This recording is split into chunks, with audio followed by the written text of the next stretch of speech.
There are many fine and useful films available about the mental health of children for professionals and the general public too. During the next 30 minutes, we're going to show you some revealing parts of these films. Here is Walter Clark of the National Clearinghouse for Mental Health Information to tell you about the first group of film segments. You've just seen a few frames from films dealing with the mental health of children. These films were designed to help children survive emotionally in a world dominated, not too successfully, by adults. The film clips you are about to see were taken from films that fall into about 3 categories.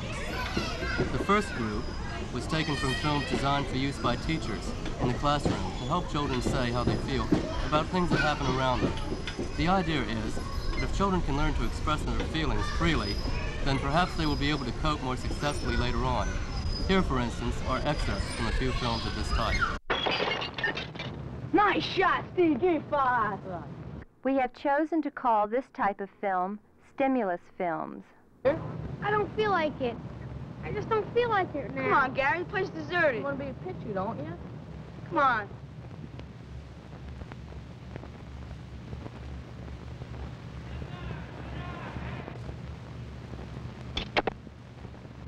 You stink! You missed by a mile! You stink!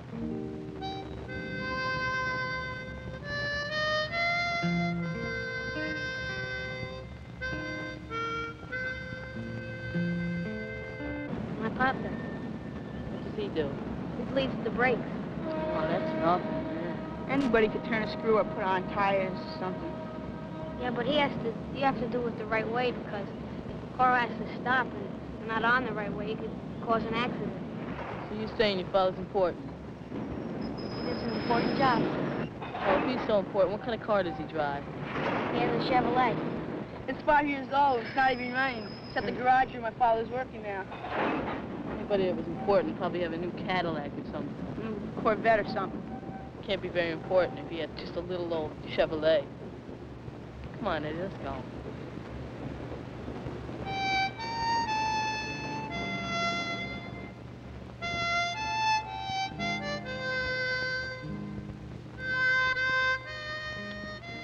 I guess there are a lot of times when I feel I'm a nobody.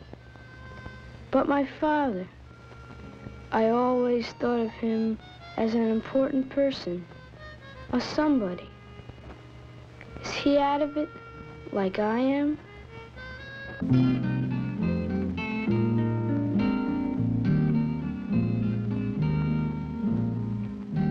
Possibly, we can't all be heroes, the great earth-shaking kind. But do you think, in a certain sense, heroes can come in different sizes and in unexpected places? Do you think that, in a way, even the unknown person could be a kind of hero?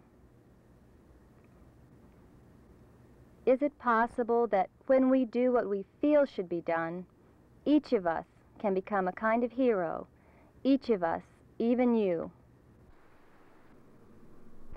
In this next film, a boy decides upon a drastic solution to his problems at home.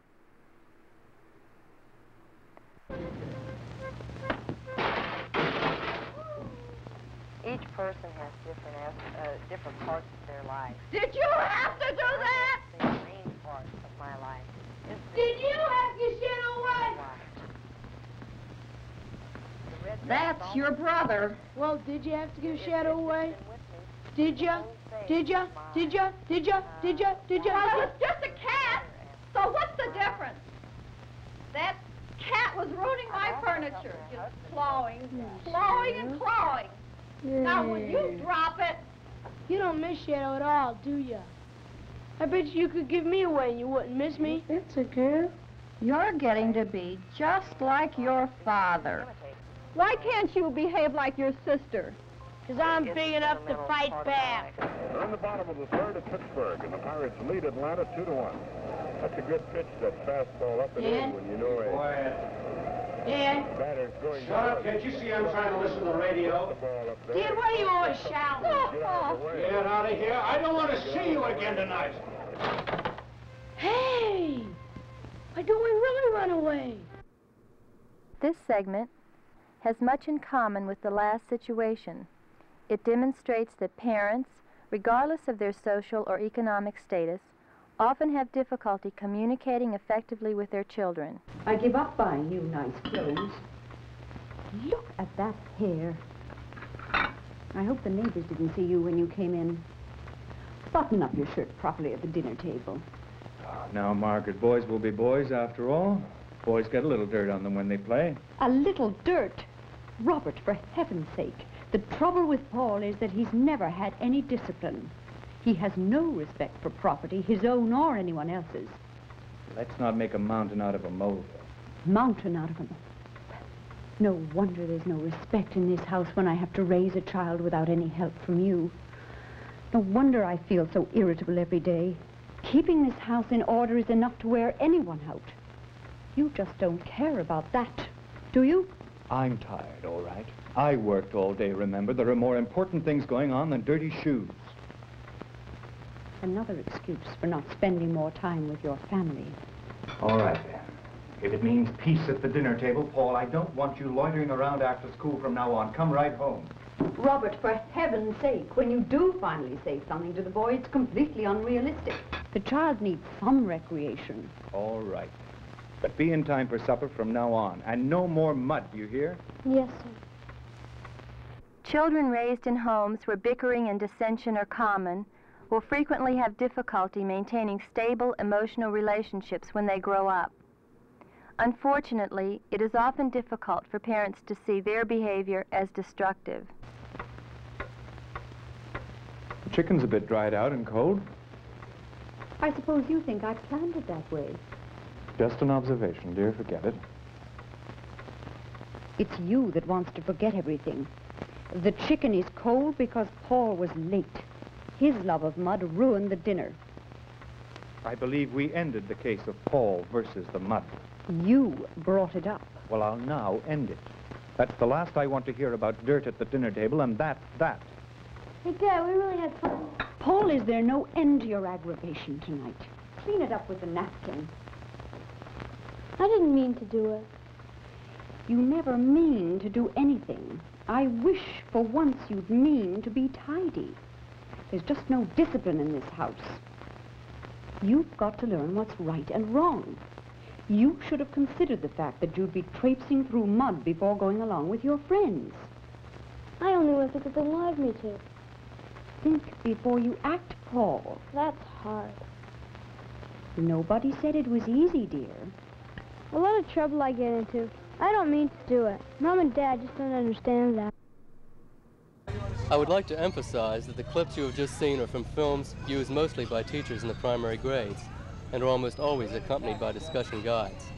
The clips you're about to see in the next segment are designed for an entirely different purpose, and they are for an entirely different audience as well.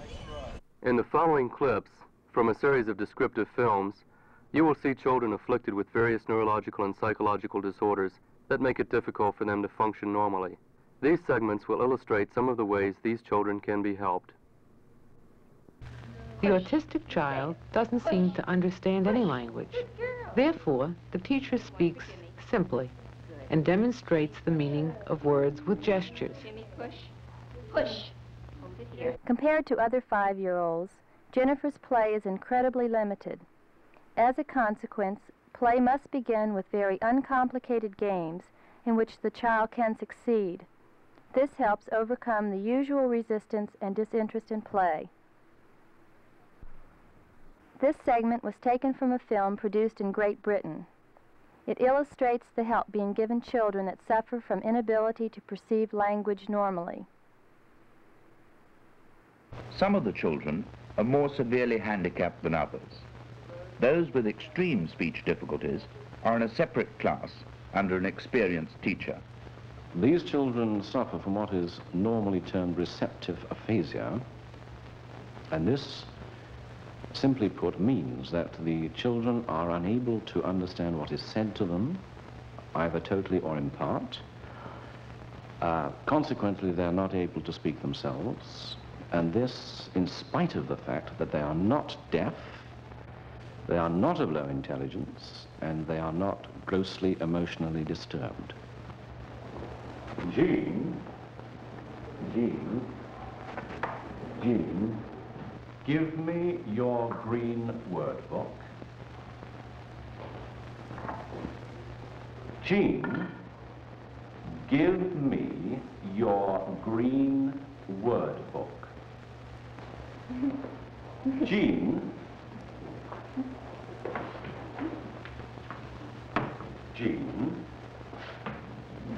give me your green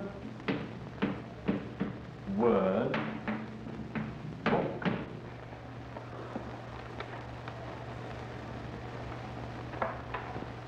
Give it to me. Thank you very much. Now, we feel with these children that they must be given some alternative means of communication. And the interesting thing which has arisen from experimental work with this is that once you give them a means of communicating, they are much more likely to channel this communication into speech. Reading is the communication bridge, and if they can learn that, their comprehension and speech often improve. Stephen, look at the board. Stephen, sit on the desk. Sit on the desk. That's right. Sit on the desk. Now, what are you doing? Yes. Yes. The message of this film is an encouraging one.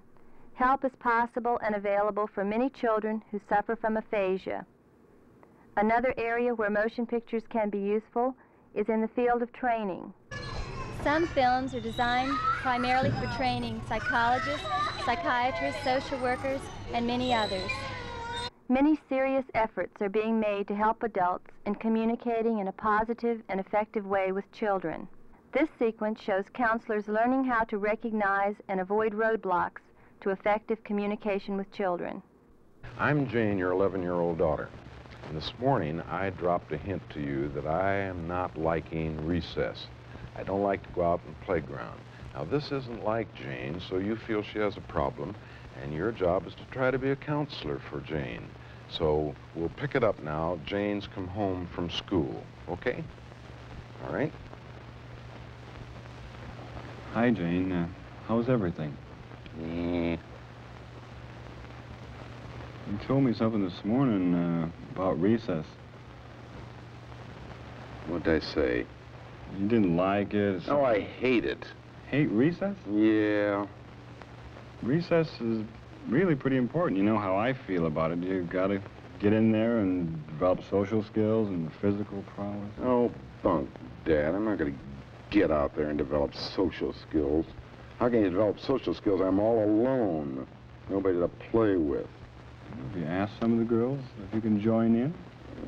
Yes, I've asked the girls to join in. That isn't a problem. What's your problem? I hate baseball. Gene, you're really good at baseball. I am not good at baseball. I am lousy. I get up there and strike out. That's why I don't want to play. When we play in the backyard, you do really well. Okay, let's hold it, Patrick, and let me comment on what you've done so far. I think you're using a number of the 12 roadblocks. You're evaluating, and you're kind of preaching, and you're lecturing to me. You're really turning me off, and you're also making me mad. And I feel you're not understanding me at all. Let's do this again. Would you be willing now? Try it again, and this time, forget about the roadblocks. Don't try to send any of the 12 roadblocks, but just use our active listening, or the feedback. In other words, hear my feelings and feed back in your own words only my message or only the feelings. Okay? Let's try it again now. Okay. Yeah. Hi, Jane. How's everything? Yeah. Not so good, huh? No. School. You mentioned something this morning about recess. Want to tell me about it? I hate recess. Just hate it. recess is really a pain for you, huh? Boy, it sure is. How would you feel standing out there alone, nobody to play with?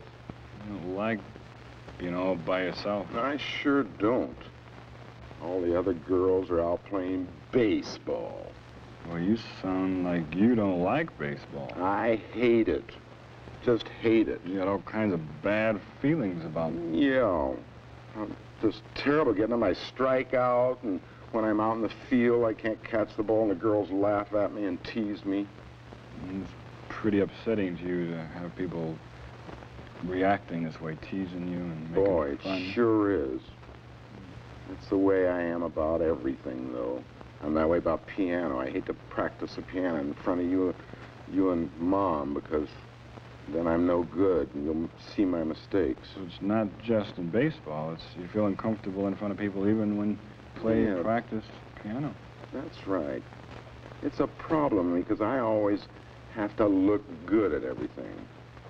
You want to show people that you can really do it, huh? Yeah, I just hate to have people see me making mistakes. Now, if I can practice and get good at something, then I'm willing to do it. But while I'm making mistakes, I hate to do that. So you don't want to botch it up, but if you can do it right, the way you want to do it, then it's all right, huh? Yeah. That's why I don't get to do a lot of things, because girls go and play things they're good at, and I'm not good at, and I'm left alone. It's sort of lousy, and I wish I didn't do that.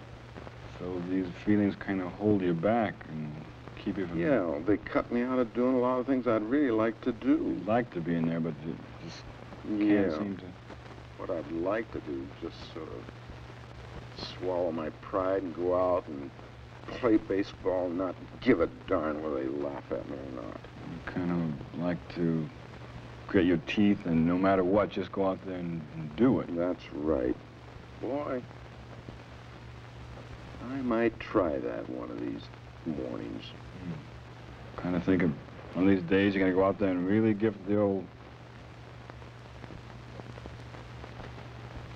try. Well, thanks for listening to me, Dad. Sure, hon. Okay, now, Patrick, did you see the difference? Yeah, you didn't get mad at me. Didn't get mad at you? Gosh, I went deeper. I really got down to a much more fundamental problem than just playing baseball. Did you hear the really basic problem Yeah, there? the problem wasn't baseball. It was your feelings about yourself and how people react to you. That's right. And I even made a tentative attempt to arrive at a solution to this problem. The next film, shot in black and white, shows how severely withdrawn children can often be helped through therapy administered by trained paraprofessionals. The first years of life are the most important for the development of emotional health. If treatment is begun early, a child has a much better chance to become a healthy adult. Here is one method of intervention that has proved effective. This is a normal, happy Head Start classroom. But what is the matter with Pat? Pat has withdrawn from a Head Start class. She's in a state of great mental pain and confusion. Unhappy, uncertain, unable to find a place. There is an appalling shortage of highly trained professional help for children such as Pat. If her teacher were to refer her for psychiatric aid, it could be months or years before she would get it, if ever. During that time, she could get worse or even end in an institution. And Pat is not alone. There are thousands upon thousands of children like her in schools throughout the country. There is a fresh solution to this urgent problem. Lay people, including college students, housewives, and Head Start mothers, can be trained in a relatively short time to be mental health therapists. This film will outline the training of these therapists and demonstrate how they can be effective.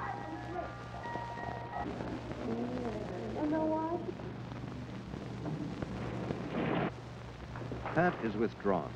She will try to ignore her therapist and act oblivious of the camera crew. As a first step in therapy, Mrs. Thomas will insist that Pat be aware of her every moment the two are together. She will demand that Pat speak to her and touch her.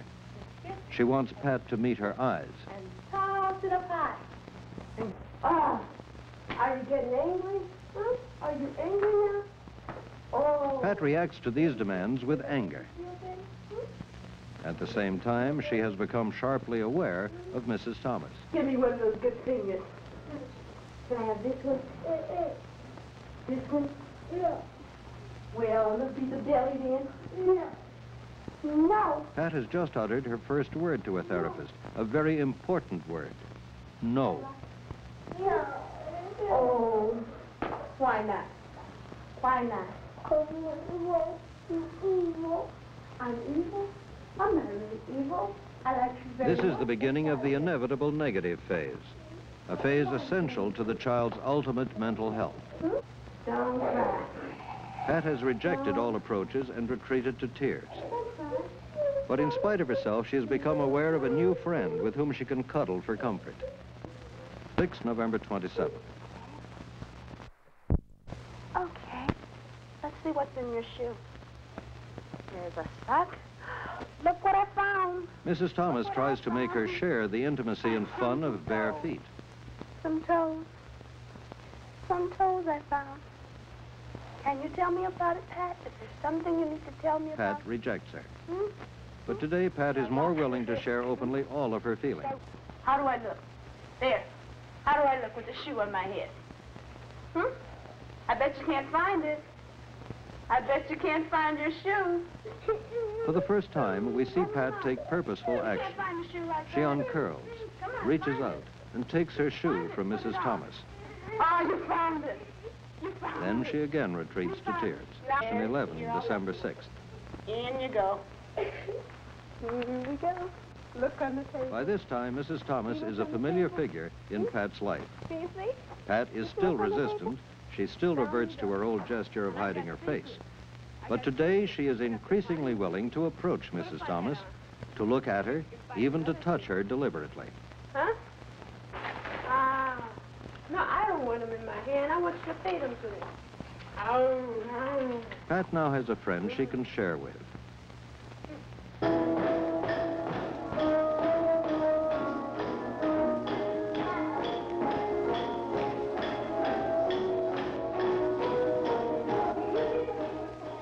It's 5 months later, May 1st. Of Pat, the teacher says, she is much more loving. I'm amazed at the change in her. When she comes in, she hugs me. She talks a lot more. She is still a long way to go, but she's more outgoing now and never nods her head or cringes like she used to do. It is important to know that help is available for children suffering from psychological and neurological problems. Physicians can be the best and most convenient counselors on these problems, but state and local mental health agencies can also be helpful. In this film, a teacher acts to resolve the underlying problem that caused a schoolyard fight. Before we begin the topic we were going to continue from yesterday, we had a problem downstairs. Danetta, do you want to tell us what was bothering you, honey? Danetta came in new several days after the semester began. And she was new to our school, she was new to our room, and she was very unhappy and quite lonely. And as a result, she became very belligerent. But I hadn't noticed the extent to which she was isolated until the meetings began. So I hit him back. He pushed me because I wasn't even going yet. I told him I will go in a second. So I said, I did too. Come up here, Maury, and show us exactly what happened then. I didn't like that.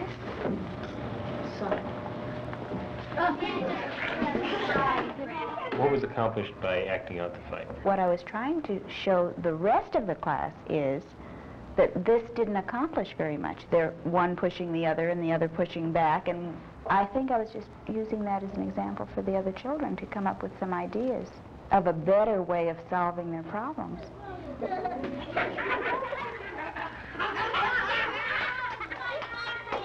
Now, what could you have done instead of pushing her? Could you have said something? What could you have done? Can you call on one of your friends maybe to help you? Kevin has an idea. Walk away. You don't get into trouble that way, but does it help you get rid of your anger? All the boys used to get together and have a fight with each other. Somebody ended up smiling, then the other person started laughing, then everybody started laughing. Is that a good way to end a fight if you smile at the other person? I had not realized I was doing that. I asked them the question, but I put the words into their mouths by my smile and my tone of voice. You walk home all by yourself? Why? All the kids go this way and I go straight. Which way do you go? Straight. I go straight. I go straight that way. All right. Is there anybody who would like to walk home with Danetta? Who goes home Danetta's way? You go down that way, don't you, Danetta? Straight down 7th Avenue? Who walks straight down 7th Avenue? Do you, Jay? Would you like to walk home with Danetta? Okay. So you have somebody to walk home with, okay? I think as a result of our class meetings, she began to realize that the children in our room were genuinely interested in helping her, and I think she began to feel that the children were really trying to be her friends. We have shown you just a few selections from the hundreds of child mental health films available from distributors throughout the country. If you would like more information on child mental health films, you should write to Child Mental Health Films, Room 15C26, 5600, Fishers Lane, Rockville, Maryland, 20852.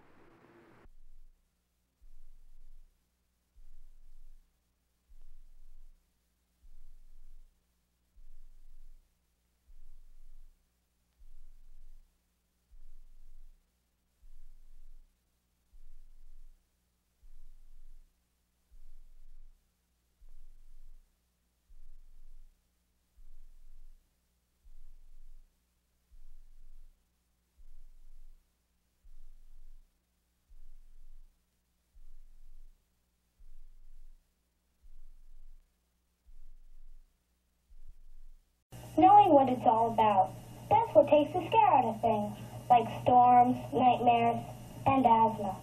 Millions of kids and adults have asthma, so if you're worried or scared about it, there's a way to get unscared and get better. Your Lung Association has free information on what you should know and do about it. Write for it now. Whether it's asthma or any breathing problem, your Lung Association cares about every breath you take. They really do.